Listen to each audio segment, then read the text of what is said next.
सब कुछ ठीक हो जाने के बाद अगर आप बाहर घूमने की प्लानिंग बना रहे हैं और अगर आपको एक अच्छा होटल सस्ते दामों में चाहिए तो आपके लिए मेरे पास कुछ सुपर टिप्स हैं। सबसे पहले तो आप होटल में सुबह फोन करके रूम कभी बुक ना करें, क्योंकि सुबह के टाइम बहुत कस्टमर होते हैं, आपको महंगे दामों में ही रूम मिलेगा। ज्यादा रात हो जाने पर भी रूम्स महंगे मिलते हैं, क्योंकि होटल वालों को पता होता है कि आपके पास कोई चॉइस नहीं है। तो फिर सस्ते रूम्स कब मिलते हैं? सस्ते रूम्स मिलते हैं शाम को 5 से लेके 7 बजे तक। तब सारे चेकआउट कर चुके होते हैं, रूम्स खाली होते हैं, आप तब बुक करिए, आपको सस्ता मिलेगा। इसके अलावा अगर आप ऑनलाइन बुक कर रहे हैं तो इससे अच्छा तो यह है कि आप ऑनलाइन डिस्काउंटेड प्राइस देख लीजिए, होटल को डायरेक्टली कॉल कीजिए, तब आपको वो रूम सस्ते दामों में भी मिल सकता है। गाइस, आपको ये सुपर टिप्स जान के कैसा लगा कमेंट सेक्शन में जरूर लिखिएगा। जब हमारा मोबाइल डिस्चार्ज होने लगता है तो हम लोग चार्जर को ढूंढने भागते हैं, लेकिन तब क्या हो जब आपको चार्जर मिले ही नहीं, या फिर आप ऐसी जगह पर हो जहां पर चार्जिंग सॉकेट हो ही नहीं, या फिर अगर इलेक्ट्रिसिटी ही ना हो तो क्या करोगे? ऐसी प्रॉब्लम का सॉल्यूशन निकाल रही है चाइना की लीडिंग मोबाइल कंपनी Xiaomi, जो कि एक ऐसा डिवाइस बना रही है जिससे सिर्फ आवाज के थ्रू आपका मोबाइल चार्ज हो सकेगा। इसे साउंड चार्जिंग डिवाइस कहा जा रहा है। अब ये काम कैसे करेगा? सबसे पहले आपके साउंड को इकट्ठा करेगा और उन एनवायरमेंटल वाइब्रेशंस को ये मैकेनिकल वाइब्रेशंस में कन्वर्ट करेगा, फिर मैकेनिकल वाइब्रेशंस को इलेक्ट्रिकल एनर्जी में कन्वर्ट करके आपके मोबाइल को चार्ज किया जाएगा। अब सुनने में ये अविश्वसनीय लग रहा है, लेकिन एक्चुअली इस पे काम चल रहा है। गाइस, आपको ये टेक्निकल फैक्ट सुन के कैसा लगा कमेंट सेक्शन में जरूर लिखिएगा। चेस यानी कि शतरंज को बुद्धिमान लोगों का खेल माना जाता है और इसे इंडिया में ही इन्वेंट किया गया था। पर अगर मैं आपसे सवाल पूछूं कि एक ही टाइम पे एक ही चेस बोर्ड पे कितने मैक्सिमम प्लेयर खेल सकते हैं तो आप लोग क्या कहेंगे? आप में से अधिकतर लोगों का जवाब होगा 2।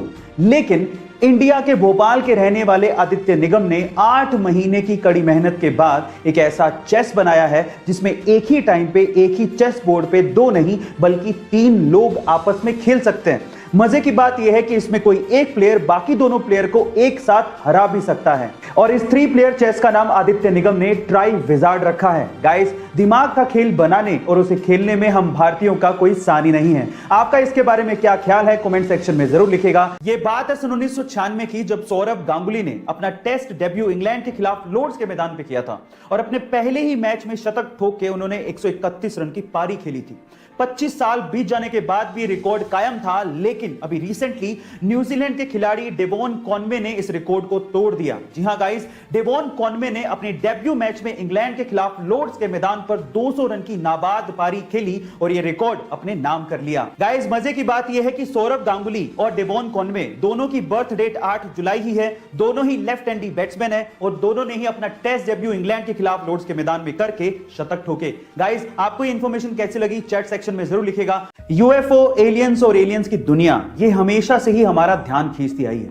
इस रहस्यमय दुनिया के बारे में हम हमेशा से ही और जानना चाहते हैं और हमेशा हम लोग यही मानते आए हैं कि एलियंस हमारी धरती पर आउटर स्पेस यानी कि बाहरी दुनिया से यूएफओ के थ्रू आते रहे होंगे। लेकिन आईसीईआर एक ऐसी संस्था जो कि एलियंस की दुनिया और यूएफओ के ऊपर रिसर्च करती है, उसके वाइस प्रेसिडेंट का यह कहना है कि एलियंस कहीं आउटर स्पेस से नहीं आते बल्कि समंदर की गहराइयों से आते हैं।